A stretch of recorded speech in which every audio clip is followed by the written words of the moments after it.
শেষমেশ যে যার সন্ধ্যার কাছে ফিরে যায়, যে যার অন্ধকারের কাছে। জীবনযাপন ঘিরে আছে এক বর্ণময় খাঁচা। সোনালী স্বাধীনতার ডানা বেঁধে রাখে রঙিন শিকল। শেষমেশ যে যার ক্ষত ও পচনের কাছে ফিরে যায়, যে যার ধ্বংসস্তূপের কাছে। বহু শ্রমে টেনে তোলা সমুদ্রের সুবিশাল মাছ, প্রাপ্তির হাঙর যাকে দিয়ে গেছে হাড়ের চেহারা, শেষমেশ সেই সব কঙ্কাল টেনে তোলে যে যার সমুদ্র থেকে, টেনে তোলে কর্পূর ও লবণের ঘ্রাণ।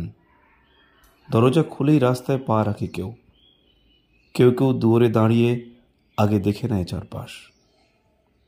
কারো কারো স্বপ্নের সিন্ধুকে থাকে আজীবন তালা, আর কেউ ফলবান বৃক্ষের মতন হয়ে ওঠে বিপুল সমৃদ্ধ। তবু শেষমেশ একটি নীলাভ প্রজাপতির জন্যেও যে যার স্মৃতির ফ্রেমে কষ্টকে বাঁধিয়ে রাখে। হাত বাড়ালেই ফুটে থাকা রক্তিম গোলাপ, তবু যে যার কাঁটার কাছে ফিরে যায় একদিন যে যার নিঃসঙ্গতার কাছে।